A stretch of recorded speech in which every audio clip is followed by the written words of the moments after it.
So welcome to the most aggravating video in the entire course, because this is the one where we run into all the algebra issues that actually don't work. So I have this thing here, it's a parabola, and I've been asked to solve when that parabola has a value of -1. Now if you're really good at translations and transformations, or if you just remember from grade 10, you might be able to look at this parabola and you might be able to figure out why this doesn't have an answer. And we'll cover that once I get through the math part. But for the time being, I'm just going to try and solve this like anything else. I take the function 2x minus 1 squared plus 3, and I set it equal to the value I want.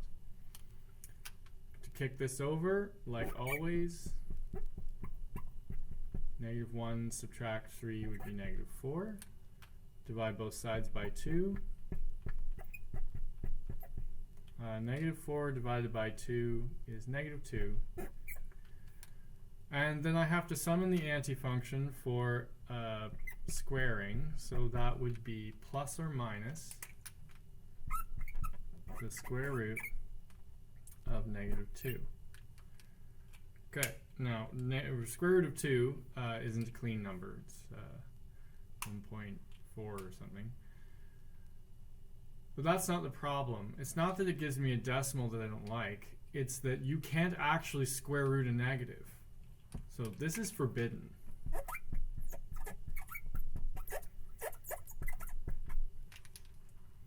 So what I've figured out there is that there is no x value that would make this function spit out -1 as its output.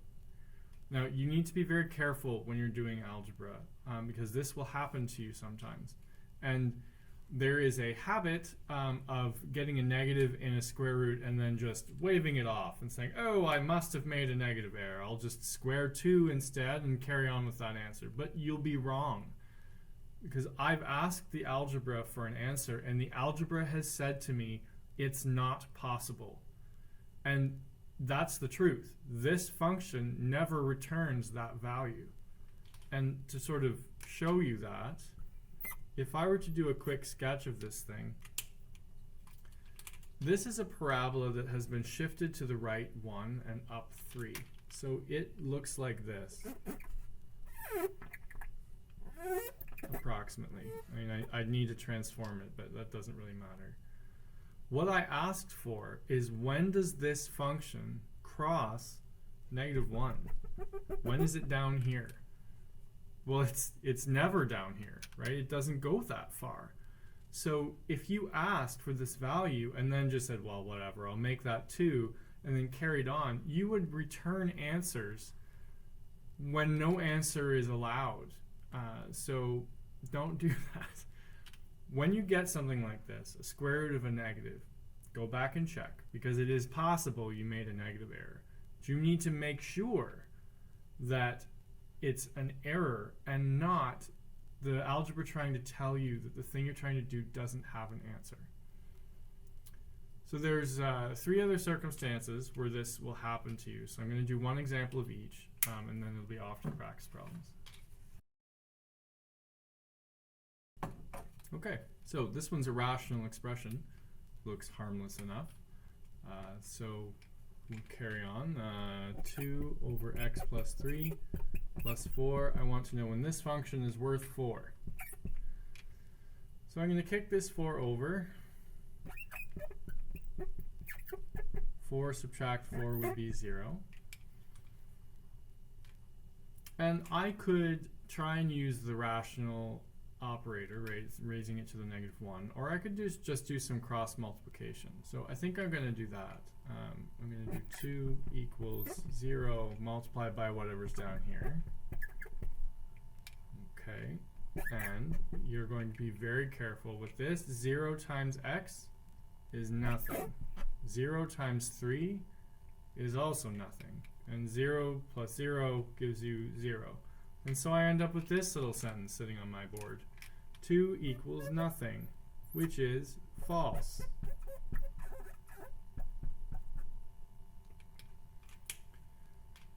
So in the last example, I had a domain error, right? Like I tried to shove a number into a square root that was forbidden. And here, I ended up with something that was flat out factually untrue, right? 2 isn't the same as nothing. That doesn't need any further explanation. But if this happens to you, the algebra is telling you that this function can't equal 4. And again, if we try and justify it through a sketch, and hopefully you covered this well enough in grade 11 that this makes sense. This is a rational that has been shifted to the right 3 and up 4. So it's something like this. Right 3, up 4. And rational expressions look like this. Hopefully you remember seeing these in grade 11. You're going to see a lot of them in the next unit. Hooray. But that's 4 right there. This particular type of function has a horizontal asymptote. And that means that this function drops and approaches the asymptote, but it never actually reaches it. So when I asked for 4, I was asking when this function actually hits the location of its asymptote, which it never does. So the algebra told me that that was false. It couldn't happen.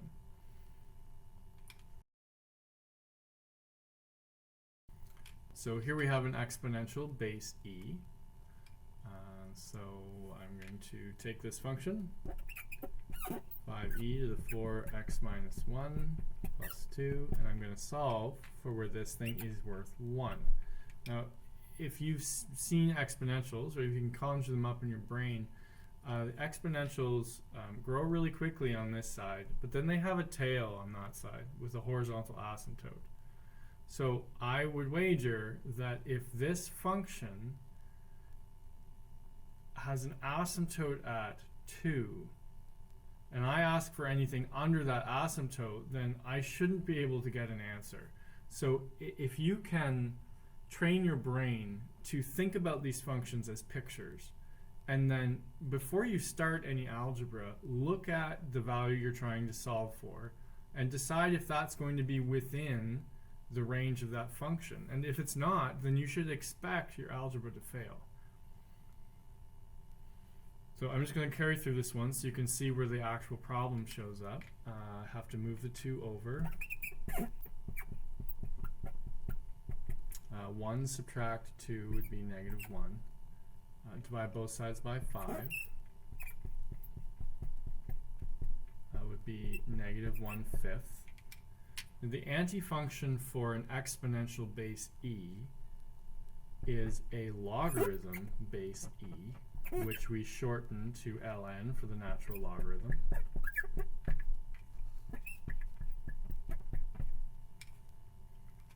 And we've arrived at another domain error. You cannot shove negative numbers into a logarithm. This is also forbidden. So because you can't shove a negative into a ln, this algebra fails. And it's telling you again that this function never actually reaches that height. So sketching it, exponential lifted up 2, and to the left 1. That function is going to look something like this. Long tail along 2, and then it takes off quickly. And I asked when it was worth 1. Well, it never is. It never goes that low. So your algebra should fail when you try to solve that one. So the last example we're going to do is a trig function. I'm going to do a sine one, but the same algebra problem will occur for a cosine.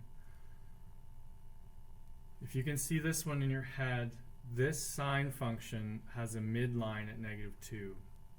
And it has an amplitude of 3, which means it is at most 3 squares above negative 2 and 3 squares below. So if you can picture that in your head, 3 squares up from here would be 1. 3 squares down from here would be negative 5. So this function should wiggle back and forth between 1 and negative 5, and I've asked when it hits negative 6, which it obviously doesn't, because sometimes it doesn't work. So I'm just going to show you where that error shows up in the algebra. So you set the function equal to the number you're after, as always.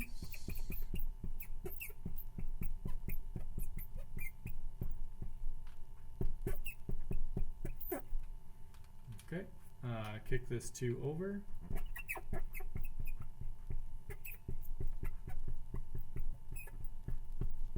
-6 plus 2 is -4. Divide both sides by 3.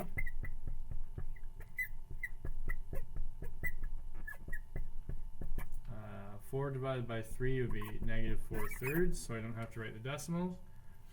And the anti-function for sine is arcsine.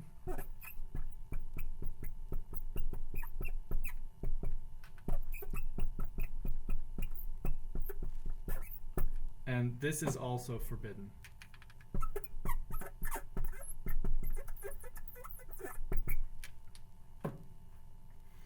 An arcsine can only accept numbers between -1 and 1. An arc cos can only accept numbers between -1 and 1. So if you try to take the arcsine or arc cos of a number that is bigger than 1, either in the positive or negative direction, it's going to fail on you. As it should, because this sine function never actually goes that deep. So you'll maybe notice as you've gone through that the error, like the line in your work where the error occurs, has always been the place where you conjured the anti-function. And that's because these functions have a thing called a domain error. There's a set of numbers that they're not allowed to accept. So as soon as you flip from sine to arcsine, or you flip from e to ln, or you flip from square to square root, that anti-function pair is the type of function that has a restriction on the type of numbers it can eat. So if you try to feed it something that's not going to work, then it chokes on it and the whole process fails. So you should probably make a note to yourself which functions don't work and which values they don't work for, so you can hunt for them. You should try and train your brain to see these things as pictures so that you can maybe take a guess at whether or not they work. When you get to the practice problems, some of the questions do have answers, some of them do not. Before you start into the algebra process, you should try that. Try and see what it looks like in your head, and then once you can see what it looks like in your head, ask yourself if it actually hits this value. And if it doesn't, carry out the algebra expecting it to fail. If you think it does hit that value, then carry out the algebra expecting it to work.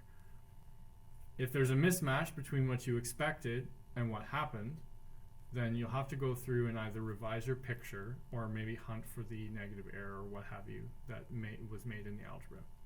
Okay, good luck.